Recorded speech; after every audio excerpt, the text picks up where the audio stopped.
The hidden cult of the Black Pope in the Vatican has been exposed. What does this mean?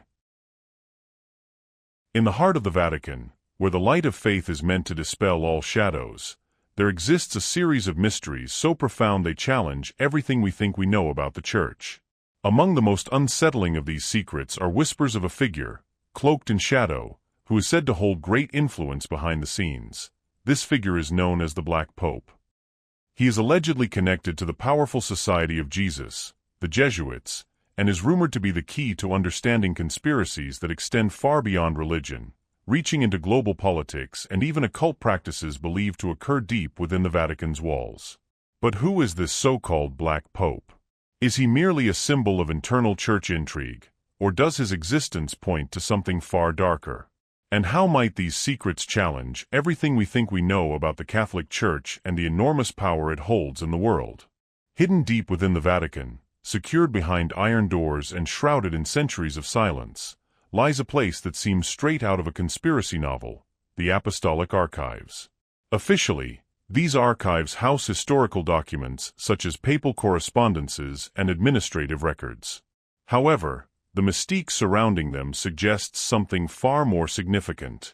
After all, why would a collection of mere historical records be so intentionally inaccessible to the public? There are those who believe that within these walls lies knowledge that could forever change humanity's understanding of faith, history, and power. This isn't just about papal letters or administrative documents. Some claim that within the archives are secrets capable of shaking the foundations of both the Church and the world. Why would such documents be kept from the public eye? Some suggest the archives may hold records related to defunct organizations like the Knights Templar or apocryphal texts offering alternative versions of the Gospels, documents that paint a radically different picture of Christianity's origins. But the scope of secrecy doesn't stop there. What else might be buried within these vaults? Could these hidden manuscripts reveal uncomfortable truths that the Church has deliberately chosen to suppress over the centuries? These rumors have fueled speculation and curiosity, with many believing that the Church's reluctance to open its doors to the public is not just about preserving historical integrity, but about controlling information that could undermine its authority. One name frequently mentioned in these discussions is that of the Black Pope, the leader of the Jesuits. The Jesuit order has long been a powerful and influential arm of the Catholic Church, and it's said that the Black Pope holds immense sway over both the Vatican's operations and the distribution of information contained within the Apostolic Archives. Some believe that this mysterious figure plays a crucial role in controlling which documents are made available and which are kept hidden, essentially curating history in a way that suits the Church's agenda. The question then arises, what is the true purpose behind keeping these secrets?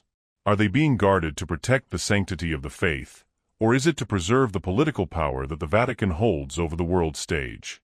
Among the most unsettling rumors is that the archives contain evidence of political and spiritual pacts made by popes over the centuries. Some suggest that these alliances, while ostensibly spiritual, may involve compromising actions that contradict the Church's dogma.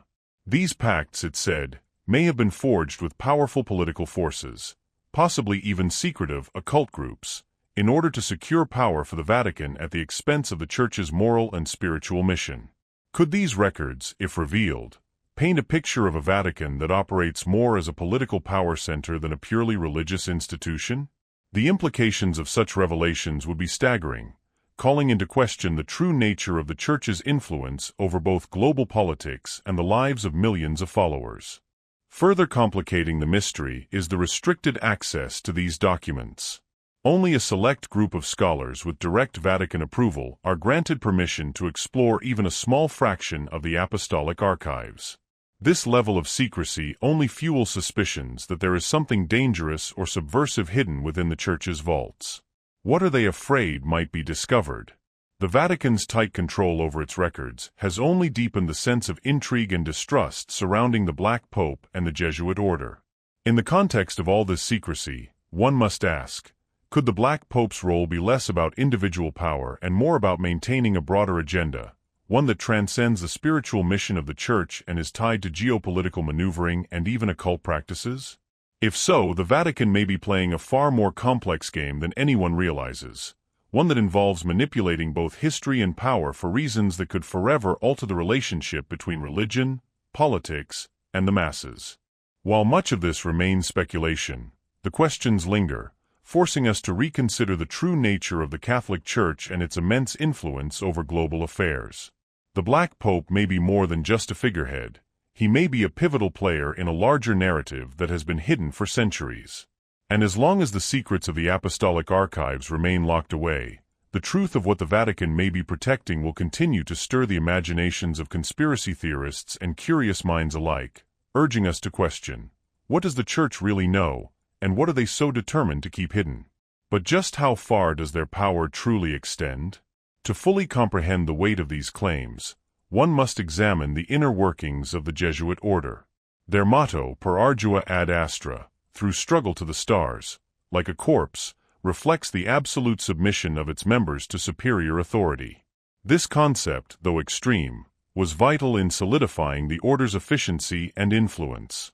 However, such blind obedience also raises troubling questions. Who really determines the paths taken by this powerful organization? Among the most controversial documents attributed to the Jesuits are the so-called secret oaths. While the authenticity of these texts is widely debated, they describe pledges of loyalty that transcend conventional morality. There are accounts of commitments to espionage, political manipulation, and even the elimination of enemies in order to protect the Church's interests. Are these oaths merely exaggerations from their critics, or do they hint at something much darker? Another fascinating aspect is the global influence of the Jesuits. From the very beginning, they dedicated themselves to education, founding universities and colleges that became intellectual powerhouses. This strategy allowed them access to political and economic elites, enabling them to shape leaders and, by extension, influence the decisions of entire nations. While it may seem like an innocent coincidence, could this be a covert means of controlling the world's destiny? The relationship between the Jesuits and the popes is also fraught with tension. While they officially answer to the Vatican, many argue that the Jesuits function as a church within the Church, with their own hierarchy, goals, and secrets. The title of Black Pope, given to the Superior General of the Jesuits, is not merely symbolic. It reflects the perception that the true power of the Catholic Church may rest in this individual's hands. But why does a religious order need so much control? Throughout history, the Jesuits have been accused of orchestrating revolutions, manipulating governments, and even participating in political assassinations. While many of these claims are difficult to verify, their capacity for infiltration is undeniable. A historical example is their involvement in 16th-century Japan, where Jesuit missionaries not only spread Christianity but also sent strategic intelligence about the country back to Europe. A similar situation occurred in China, where they deeply influenced the imperial court. This raises the question, is their mission of evangelization just a cover for a larger agenda? One of the most intriguing aspects of the Jesuit order is its relationship with forbidden knowledge.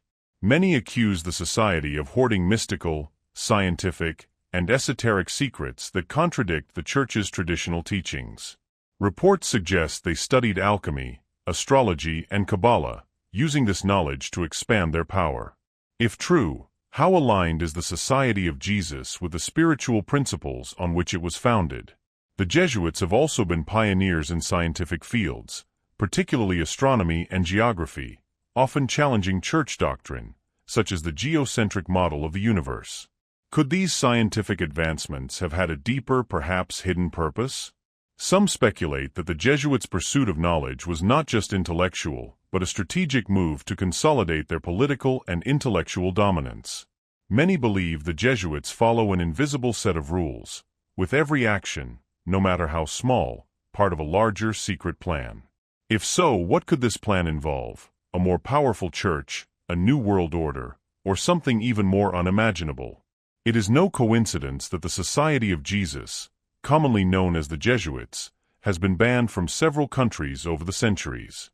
Governments feared their ability to manipulate political and social systems, and yet, despite this intense persecution, the Jesuits always returned stronger, more influential, and with their network of power expanding. How is it that a religious order, so consistently targeted by authorities, manages not only to survive but to thrive? What is it about the Jesuits that allows them to overcome such opposition and remain a formidable force in global affairs? In the end, the Jesuits are a unique organization. While they inspire admiration for their intelligence, dedication, and educational contributions, they also evoke fear for their ability to operate in the shadows, and for their unrivaled capacity to influence both religious and secular realms. Their history serves as a reminder that not everything that appears purely spiritual is free from earthly ambition. Are the Jesuits simply a devout order, as they claim, or could they be one of the most strategic and powerful groups in history, operating with far-reaching influence beyond what most of us can imagine? Over the centuries, the Vatican has stood as the global symbol of faith and spirituality. However, it has also become the epicenter of countless rumors that challenge its sanctity. Among the most unsettling of these accusations are reports of secret rituals conducted away from public view, in locked rooms or hidden chapels within the Vatican. If true, these rituals would contradict everything the Church stands for. But what exactly are these rituals, and why would they be associated with such a sacred institution? One of the most emblematic cases involves Malachi Martin, a former Jesuit priest who claimed that, during the 1960s, a satanic ceremony took place inside the Vatican. According to Martin, this ceremony symbolized an alliance between dissident church members and esoteric, occult forces. While Martin's account lacks concrete evidence, his testimony has fueled the belief that not everything within the Vatican is as pure as it seems. But would such a powerful institution, one as ancient and revered as the Vatican, truly risk engaging in such controversial and dangerous practices? Critics point to the symbols found in certain Catholic churches as evidence of a connection to occult practices. Depictions of serpents, multi-pointed stars, and even pagan figures adorn Catholic places of worship worldwide. These symbols are often explained away as remnants of artistic, cultural, or historical influences, but some critics suggest they point to a deeper, hidden meaning, hinting at a veiled acceptance of esoteric or occult symbolism within the Church.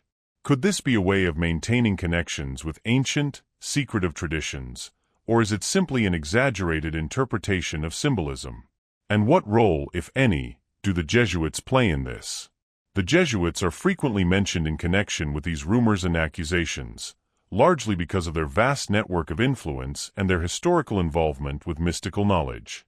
Their role as scholars, educators, and missionaries makes them easy targets for suspicion. Given their capacity for infiltration into both religious and political systems, their connections to ancient knowledge, and their ability to operate behind the scenes, the Society of Jesus often finds itself at the center of conspiratorial narratives. But would an order so dedicated to spreading the Christian faith and its core teachings really engage in practices that defy the very doctrine they claim to uphold?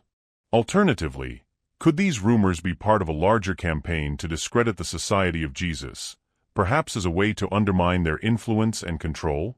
Another disturbing and mysterious story that circulates involves the so-called Red Room within the Vatican, an alleged location where dark, forbidden rituals are said to take place. While no evidence has ever confirmed such a room's existence, its mention in various conspiracy circles adds to the atmosphere of intrigue and fear surrounding the Vatican and its most secretive order. Could the Jesuits be connected to such practices, or are these tales merely the stuff of myth and exaggeration? As with many stories related to the Vatican and the Jesuits, the line between fact and fiction is often blurred. The questions raised by these allegations, whether they be about secret rituals, occult symbols, or the hidden influence of the Jesuits, remain unanswered, leaving room for speculation. What we know for sure is that the Jesuits are a powerful and mysterious order, and their involvement in global politics, education, and religion continues to provoke both admiration and fear. The truth, it seems, is still out there, buried deep within the shadows of the Vatican's storied history. It is believed that some rituals were performed within the Vatican to ensure victory in wars or to protect political leaders allied with the Church. This strategic use of spirituality for earthly ends is a disconcerting idea, but not an impossible one. Reports of such rituals are not confined to the distant past. There are suspicions that similar practices persist to this day, albeit in an even more clandestine manner. What keeps these rumors alive is the Vatican's silence on the matter. The Church has never directly denied these accusations, instead choosing to dismiss them as fantastical theories. But could this silence be more than just a refusal to engage? Could it be a deliberate attempt to protect deep and dangerous secrets? The involvement of high-ranking figures within the Church, including popes and cardinals, in these alleged rituals is another point fueling the conspiracy theories. These figures are frequently mentioned in accounts of private ceremonies and secret gatherings, and while these stories rarely come with solid proof, their existence alone raises questions about the true nature of power within the Vatican. Are these accusations simply the work of creative minds or conspiracy theorists? Or is there something hidden beneath the surface that challenges the very essence of Christianity? The idea that forbidden rituals might be occurring at the heart of the Church forces us to ask just how far the ambition of an institution that is supposed to balance the spiritual and the earthly really goes. Whatever the truth may be, one thing is certain: the aura of mystery surrounding these rituals continues to fascinate and unsettle, raising more questions than answers. What could be happening in the shadows of one of the world's most powerful institutions? And what might this reveal about the lengths to which the Church will go to maintain its grip on power? Few names have caused as much discomfort within the Catholic Church as Malachi Martin, a former member of the Society of Jesus and one of the Vatican's most respected theologians. Martin became a controversial figure after leaving the Jesuit order and beginning to disclose what he described as the Church's darkest secrets. His accusations shocked both the faithful and religious leaders, raising questions about the true inner workings of the Vatican. But what exactly did he expose, and why are his revelations so disturbing? Born in Ireland in 1921, Martin joined the Jesuit order at a young age, dedicating himself to theology, archaeology, and linguistics.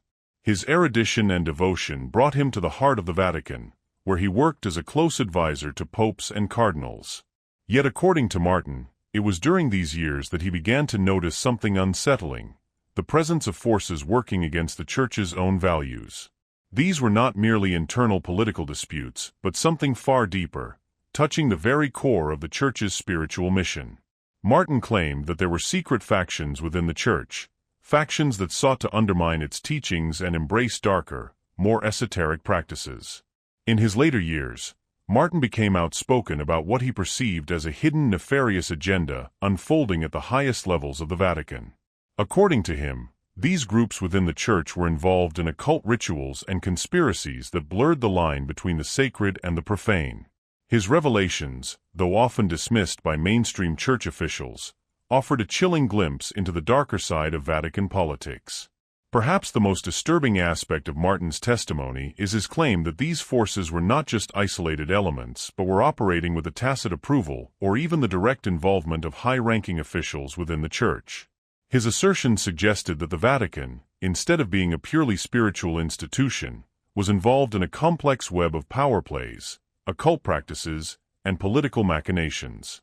If true, Martin's claims would expose a Church that was far more entangled in worldly affairs than many had imagined. What makes Martin's revelations even more disturbing is the fact that, as a former Jesuit and a respected theologian, he had an intimate understanding of the inner workings of the Vatican. He was not an outsider making wild accusations. He was someone who had been within the system, who had seen the hidden machinations of the Church up close. His insight into the Vatican's darkest corners makes his allegations all the more difficult to dismiss.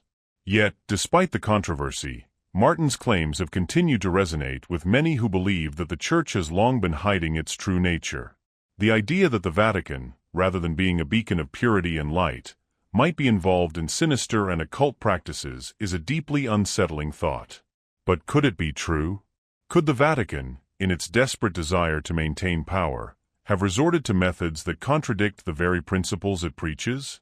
The answers to these questions remain elusive, shrouded in secrecy and silence. But one thing is clear: the mystery surrounding the Vatican's inner workings is not going away anytime soon, and as long as these rumors persist, the question of what truly happens behind closed doors will continue to haunt the faithful and the curious alike. Malachi Martin, a former Jesuit priest and one of the Vatican's most respected theologians, became a controversial figure after he began disclosing what he described as the Church's darkest secrets. Among his shocking revelations was the claim that some of the Church's most venerated relics were forgeries. How could he know so much, and why did he persist with these claims despite widespread disbelief? Many critics accused Martin of being a conspiracy theorist, driven by resentment against the Church after his departure from the Jesuit order. However, his credentials and access to privileged information made him a figure difficult to dismiss. After all, he was not just an outsider, but a man deeply embedded in the Vatican's inner workings. His intimate knowledge of the Vatican's operations and his wealth of detail in his accounts raised serious questions. How could he have learned all this, if not from within the heart of the Church itself? Martin didn't just focus on isolated secrets. He spoke of a much larger plan, one he called a new global spirituality.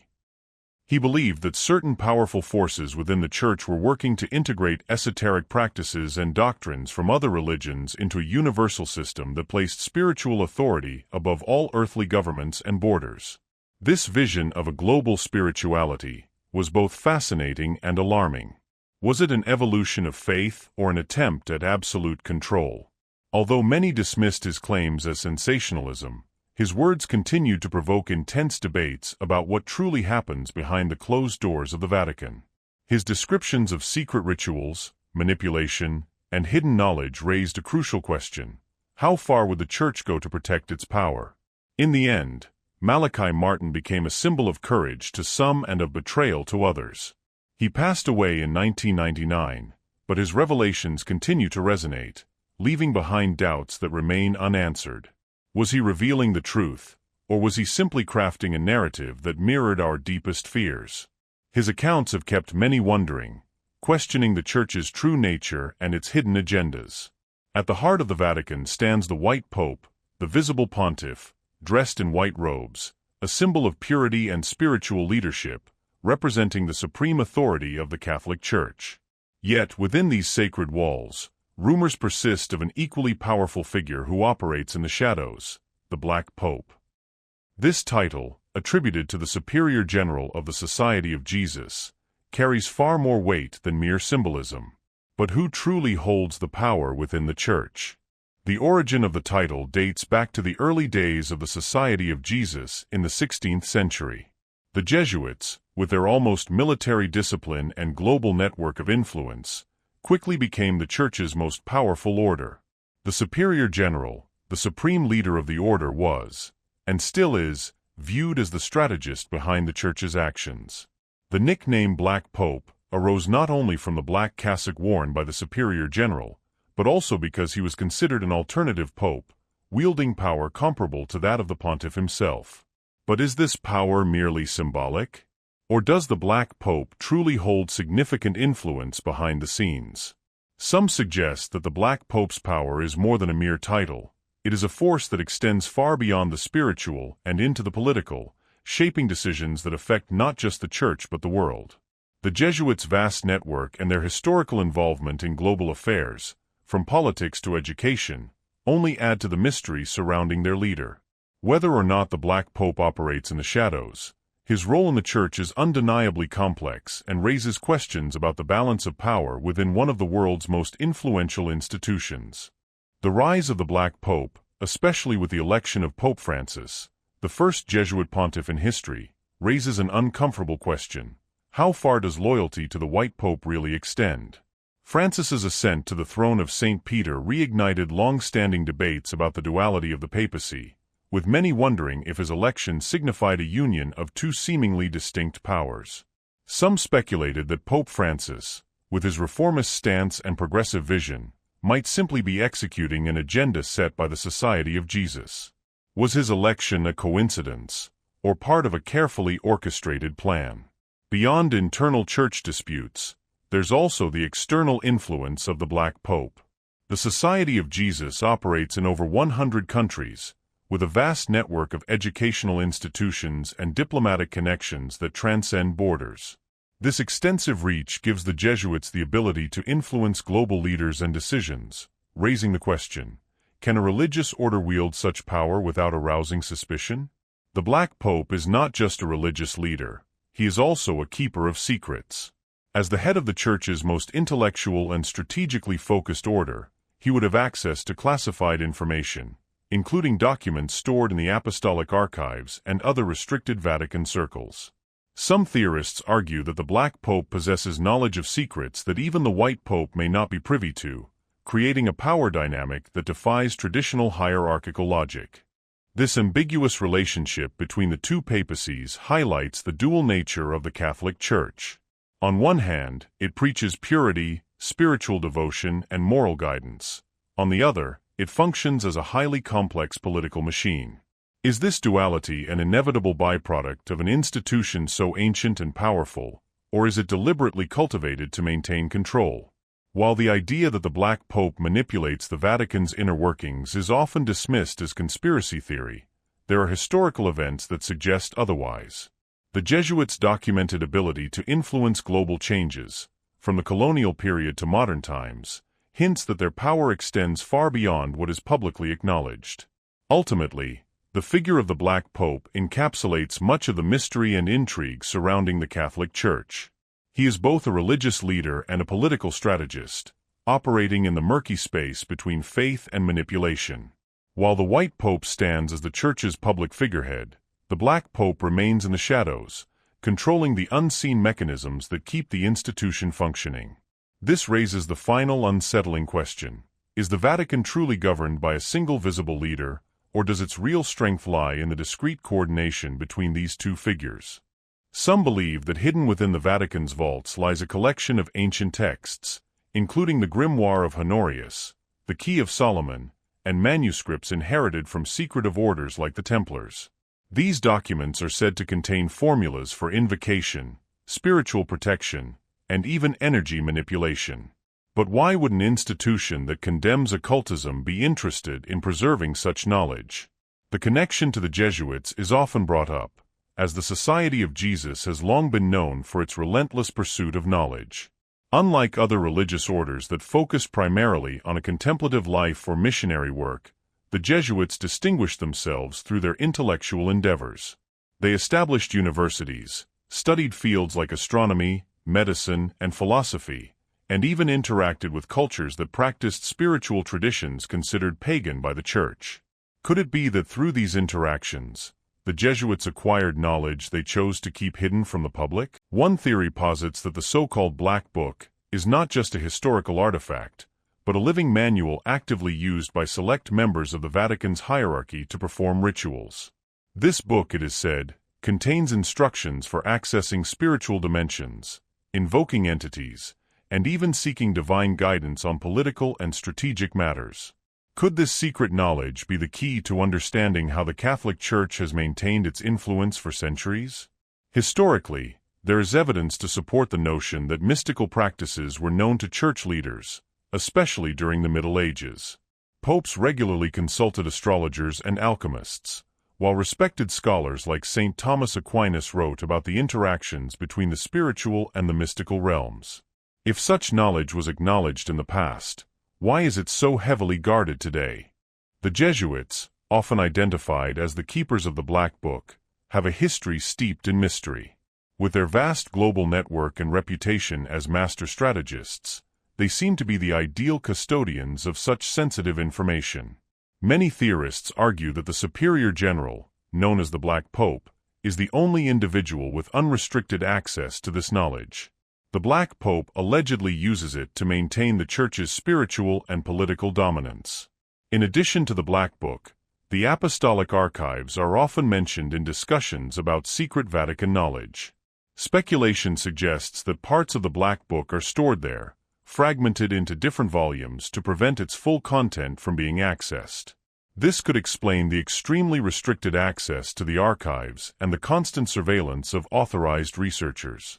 What could be so dangerous or sensitive as to warrant such extraordinary levels of protection? Another fascinating angle is the theory that the Black Book contains not just spiritual practices, but descriptions of advanced scientific phenomena. Some believe that it includes knowledge of concepts that were not understood until centuries later, such as nuclear energy and space exploration. This raises an intriguing question: where could such knowledge have come from, especially in an era when such discoveries were far beyond the reach of contemporary science. Could these ancient texts have predicted or even influenced the course of scientific progress, or were they perhaps passed down through generations, hidden away in plain sight? Ultimately, the question remains, what is the true nature of the Black Book and its connection to the Jesuits? Is it a repository of forbidden knowledge, a key to understanding the deep mysteries of both the spiritual and physical worlds, or is it simply the stuff of conspiracy theories?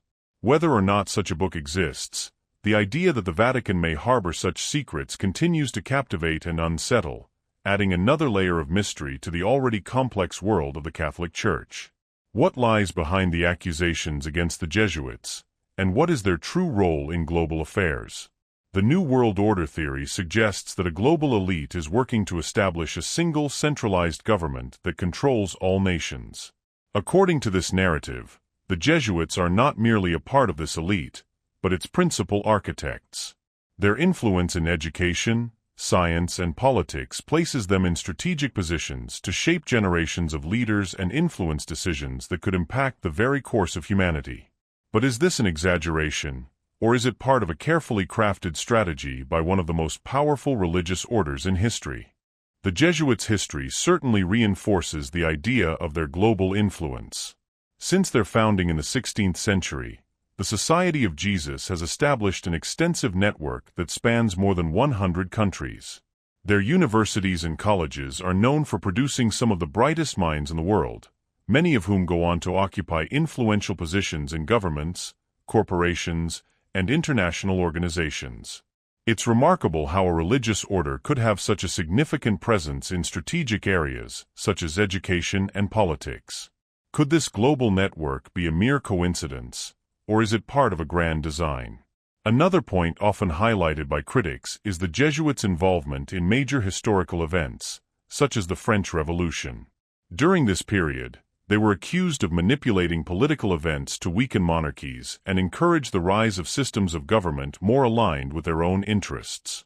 Similarly, some theorists argue that the creation of central banks and international financial institutions, which dominate the world economy, may be part of the Jesuit strategy to consolidate control and influence. But is this all just coincidence, or does it point to a deeper and more deliberate agenda? One of the gravest accusations against the Jesuits is that they used their religious vows and spirituality as a facade for political and economic power. According to some theorists, the Jesuits' vows of loyalty to the superior general, the Black Pope, are not just a commitment to the Church but a pledge to a global domination agenda. These claims are often bolstered by the alleged connections between the Jesuits and other enigmatic organizations, such as the Freemasons and the Knights Templar. But how real are these connections, and how much influence do they truly exert behind the scenes? The Jesuits' influence on global institutions is also frequently cited as evidence of their strategic power. They are believed to have an outsized role in shaping key international bodies like the United Nations and the World Bank. Many world leaders who have passed through Jesuit-run universities carry values of social justice and equity, which they promote in their professional lives. However, critics argue that these values may serve as a pretext for centralizing power, while the true agenda lies in manipulating systems for global control. Are the Jesuits champions of justice, as they claim to be, or are they strategists for a darker and more authoritarian vision of the future? The role of the Black Pope in this theory cannot be overlooked. As the leader of an order with such vast global reach, the Black Pope is believed by many to be the main orchestrator of this so-called New World Order. Some claim he operates as an invisible strategist, aligning leaders and influencing decisions through diplomatic, spiritual, and political networks. This influence could extend far beyond the Vatican's walls, affecting global policies and shaping international relationships. The Black Pope's role as an unseen force behind world events is particularly intriguing because of his access to confidential Vatican documents and his reputed ability to pull strings behind the scenes. His power, while largely symbolic to the general public, may in fact be more profound than most realize. Some argue that the Black Pope's influence extends into high-level diplomatic meetings, where he is able to guide global leaders in ways that align with the Jesuit agenda, without ever appearing in the spotlight. This shadowy role suggests that the Jesuits, under the leadership of the Black Pope, may play a far more active role in world affairs than many realize. While the White Pope is the face of the Catholic Church, the Black Pope operates in the background, using his vast network and influence to shape the course of global events. The theory that the Jesuits are working toward a new world order gains traction when you consider their historical involvement in shaping political ideologies, economic systems, and social structures across the world. If these claims are true, the Jesuits' reach may extend much further than anyone could have imagined, exerting a quiet but powerful control over the direction of world affairs. Is the Jesuit influence merely a series of coincidental events, or is there a master plan at play? As the Jesuits continue to spread their message of faith, education, and social justice, the question remains, are they truly a force for good, or is there a more calculating agenda behind their rise to power? The debate will likely continue for years to come, as the shadow of the Black Pope looms over the Church and the global stage itself.